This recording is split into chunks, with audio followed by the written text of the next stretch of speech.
The strike against Zambia was about to begin. Atlantic Ocean, Operation First Ethics. 3 carrier battle groups spread in attack formation like pieces on a chessboard. On the deck, a chaplain with a Bible began his prayer. Lord Almighty, we come from civilization. We have seen your governance in every living thing and felt your majesty in every cell. Now, devils on a distant continent try to usurp your authority with violence, plucking the strings of life with filthy hands. Grant us the sword of righteousness to sweep away this demon and defend your dignity and glory. Amen. A war was about to start. Zambia. How had this hitherto insignificant and poor African country provoked the world into military sanctions? It all started with a research proposal. After the human genome was mapped, scientists knew a crisis from molecular biology was only a matter of time. The UN Biosecurity Council funded to prevent such crises, reviews and votes on each proposal. Today they scheduled for Zambia. Although a small country, the delegates could not neglect it, as the research had been submitted by Dr. Ita, the founder of genetic software engineering. Years ago, this Zambian scientist revealed that software and genetic engineering share an essence. If combined, targeted gene recombination could even create new organisms at will. His genetic assembly language gave humanity the power to create as if with the hands of God. When hands peel a fruit from a banana tree, inside is a grapefruit petal. This research suggested that creating life is, in fact, programming. God is a programmer, but programmers cannot easily become God. In reality, life created solely from genetic programming could only be classified as a virus. Scientists aim to reassemble existing modules to create new organisms. Thus, Dr. Ida's object-oriented genetic language, Eden++, became a powerful tool, making him the founding father of the industry. Such a great man, yet his debut was the opposite of his stature. Dr. Ida entered in national costume. His bent, bony back could barely hold his blanket cloak. With eyes fixed on the ground, he slowly bowed to all sides of the round table. The American delegate thought he looked like an old servant, but the Indian delegate saw Gandhi in him. Later, people learned that Zambia was in a severe drought, so the doctor fasted in solidarity with his people. Just as the U.S. delegate questioned Ida's pointless behavior, Dr. Ida began to tell a story from his childhood. The death of Yala. Yala, Ita's little sister, was born into a land ravaged by war and famine. She ate hay and tree leaves since childhood. Eventually, her body swelled and her bowels blocked. One night, Ida heard a rattling sound in her mouth. She said she was chewing a candy, even as blood oozed from her lips. How could that be candy? It was a venom-coated arrowhead, discarded by a soldier who had once set foot in this land. Yala, not feeling well. No more this. After I gone, brother, eat Yala. In Zambia, survival by cannibalism was not unheard of. Some elders made wills allowing their bodies to be eaten after death. In the end, Yala was not eaten. She left a seed to end famine in Ida's heart. Now the seed was bearing fruit in today's research proposal. As Dr. Ida waved his hand, a topless black boy walked into the conference hall. His muscles were bulky, skin glowing, eyes sparking with fierce life. Look at his exuberant vitality. What a little Othello! With proper nutrition, any child can be as noble as an angel. Dr. Ita solemnly introduced the boy, Cardo, born and raised in Zambia. Born and raised? When it comes to Zambian children, every delegate conjures the same image. Big heads, thin necks, twig limbs, swollen tums, flies on faces, hollow drums. Not a single trace of famine or disease on this Zambian boy. How could this boy Cardo have such a strong physique? Facing silent inquiries, Dr. Ida invited them to watch a mukbang. 3 people were invited to the presentation, 2 Zambian officials and a sullen NYPD officer carrying a plastic bag. Like a magic trick, he poured grass, leaves, and pine needles onto the table. These are real foliage from outside. The policeman had come here to testify after he stopped a virescence breaker. Then something unexpected happened. The plants, which were once unbearable for Yala, were now chewed with relish and swallowed by Cardo as if a delicacy. This is the result of Zambia's research. If the distribution of crops cannot be changed, then use genetic tool to change human. Cardo's digestive system had been reprogrammed, expanding his diet. Fast-growing, drought-resistant plants could substitute for food. Even the roots and leaves of traditional crops were now edible. The outgrowing grasses that used to be a headache could now be seen as fertile fields. For people like Cardo, food can be as readily available as air and sunlight. A hellish silence. The chairman was first to recover and asked what everyone was thinking. Dr. Rita, we'd like to know how many people have been reprogrammed in Zambia? 20,816 individuals. Shocking. The French biologist fainted, the German delegate choked. Only the US delegate remained calm and shouted, "Arrest him! Now! Forget about immunity. That's for humans, not for this!" The president also stood up. Doctor, you may go break the ultimate law and reprogram human genes, but how could you be so arrogant? Coming to this sacred place and spitting in our faces. You violated the first ethics. You have thrown away the cornerstone of civilization. The cornerstone of civilization is to have food. Zambians just want to be fed. When Zambia gained independence, we swore to build a paradise on our ancestral land, only later to realize in this deeply miserable land, we cannot ask too much. We kept retreating our bottom line. We gave up industrialization. We gave up democracy.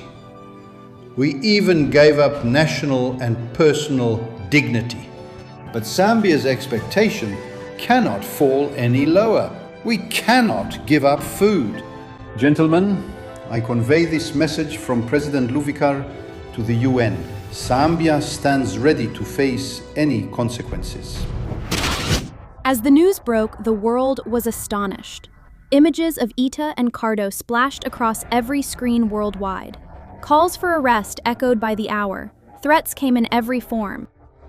The next 2 days, Ita held Cardo close, eyes sharp as an eagle guarding its young. At the slightest sound, he'd hide the boy behind him. Only after boarding the return flight did Dr. Ita finally relax. When boarding, the Zambian team received the only kindness from a beautiful European stewardess. She bravely ignored the contemptuous stares of other passengers and welcomed the Zambians into first class. Before leaving, she folded her hands like a prayer and blessed Cardo, making their eyes water. Then, she pulled out a Sky Marshal pistol and fired 2 shots into the boy's head. I didn't kill any man. Ida held Cardo's body. His eyes were still fixed on the ground. Madame, he was a human. He was my grandson. See, so as not to cannibalize, Zambians choose to eat grass, but the world responded with a bullet. Ida's wailing, nobody cares. Acquitted by the court, the stewardess was hailed as a hero for defending human dignity. Now the world referred to those genetically reprogrammed Zambians as individuals, stripping them of their human rights. After Ita lost his grandson, Zambia received a UN ultimatum. Hand over all reprogrammed individuals. Demolish all genetic engineering facilities. The president and his science team should stand trial. Zambia flatly refused. To defend the sacred first ethics, the civilized world launched a 21st century crusade. It was a one-sided massacre. After 20 days' surgical strikes, Zambia was bombed back to the Stone Age. 2 carrier battle groups retreated in victory, leaving only the Lincoln fleet to finish the job. "We are too close to the coast," General Felix said worriedly to Captain Blair on the deck. A victory that was too easy was suspicious. But soon a telegram allayed the general's worries. Zambia had surrendered, accepting all terms. The same day, Ida and his people landed on the Lincoln via helicopter, his head still bowed in humility. To the civilized world, we kneel, we surrender. But when suffering from the deepest starvation, a man cares less about ethics. Captain Blair, after hearing what Ita had said, looked at this deadwood-like old man with disdain and spat in Ida's face. Even facing such humiliation, the doctor remained unmoved like a sculpture. General Felix shook his head and asked, "You could have avoided all this. If you had stayed in the developed world, you might even have won another Nobel Prize. Yet you chose to join a dictatorship." I chose to serve my own people. "You brought them war." No matter who brought the war, General, We both wish it to end. With that said, Dr. Ida presented the general with a gift, a white pony with wings, like an elf running out of a fairy tale. It was a genetic combination of white horse and pigeon. Marvelous. Every soldier in the captain's cabin sighed. This present would be given by the general to his 12-year-old granddaughter. While blessing the girl, Dr. Ita also wished that future Sambian children could have 1/10 of her luck. 1/10 is good enough. However, the story had not yet reached its end. After an urgent CIA message, Felix summoned Dr. Ida again. Entering the captain's cabin, Ida's attention drifted to the window. Nearby, 3 Chinooks hovered over a ship. Black individuals were descending to the deck, queuing into the constricted cabins. Doesn't this look familiar? 2 centuries ago, African slaves were transported in the same way, although without modified genes. Ironically, the American battleship Repeated History was named after Lincoln, the man who freed the slaves.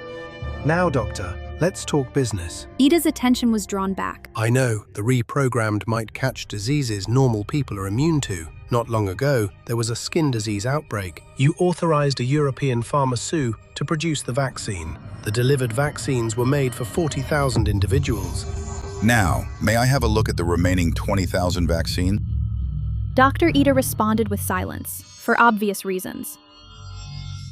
It wasn't 20,000 individuals, but 40,000. As the lie exposed, General Felix demanded the remaining 20,000. The doctor's eyes remained downcast. There was still one hope. He put his last bet on General Felix, the only person who might yet understand Sambia's approach. In fact, they had met about 10 years earlier. Back then, Felix had been in charge of training new recruits.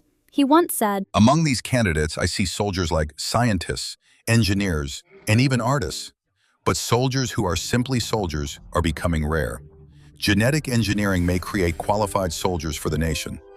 Such a visionary thought made Ida remember him. General, are you genuinely leading this war with the zeal of a crusader? As expected, Felix shook his head. No, I'm rational about my mission. The media thinks reprogramming human genetics will inevitably destroy ethics in civilization. I think that's a bit of an overreaction. Modern civilization paradigms are built on Western Christianity, which may not be recognized by other cultures. Like Messiah used to say, when God creating the world, he found there was a hunter, an elephant, and a snake, meaning humans and other life forms are self-created first.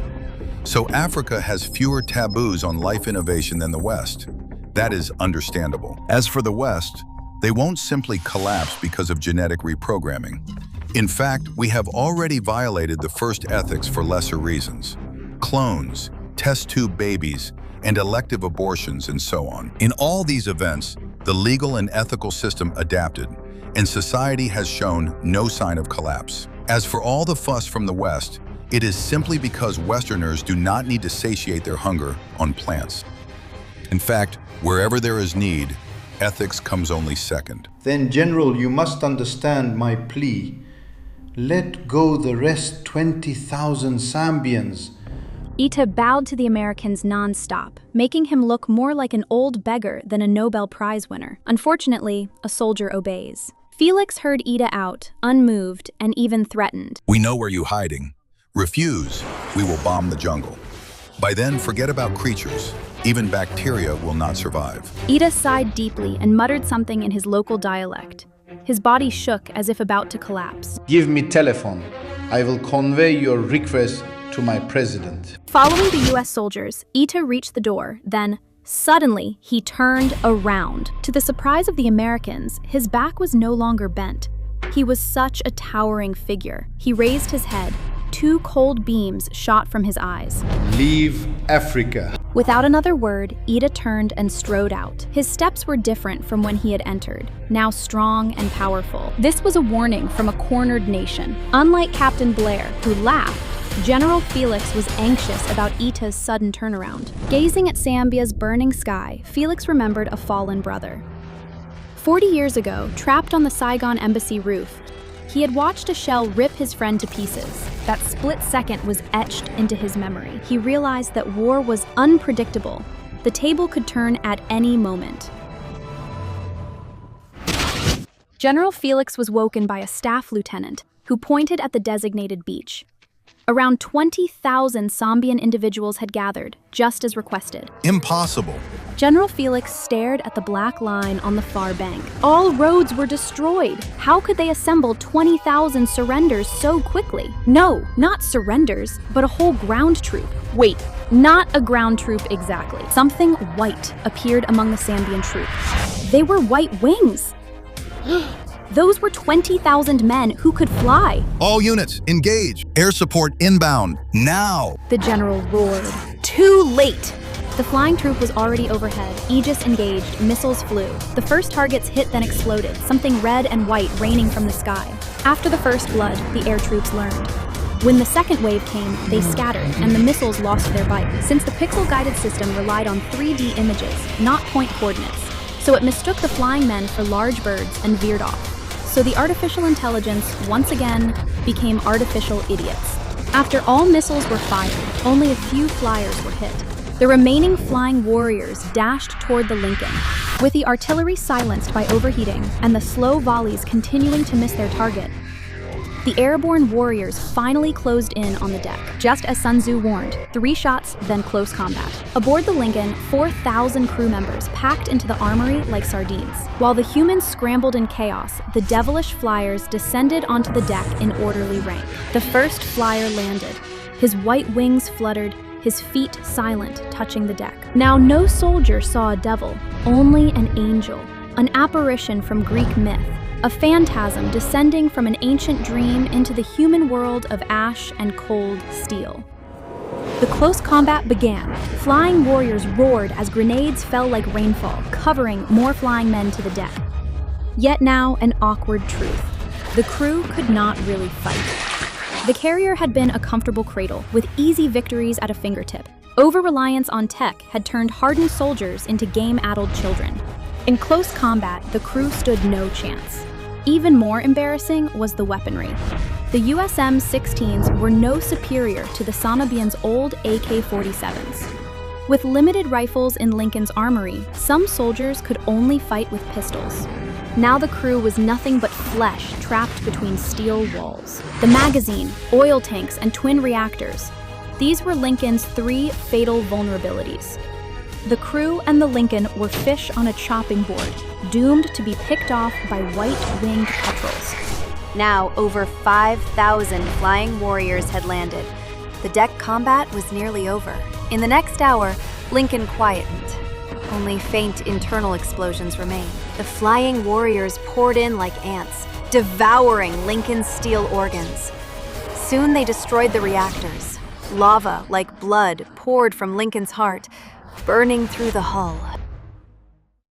A deafening blast rocked the captain's cabin.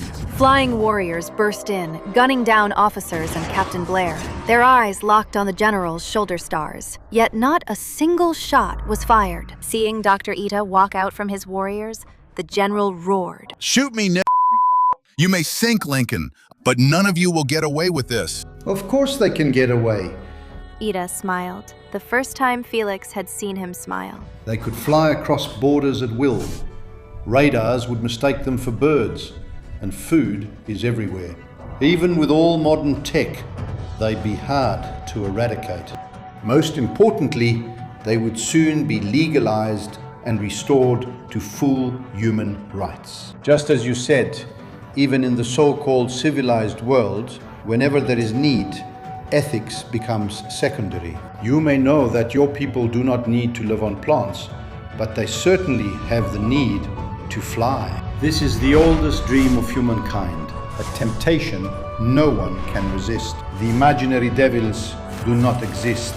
The era of angels will soon arrive. In that beautiful era, humans will fly above cities and fields, dive deep like fish, and enjoy lifespans of 100 years.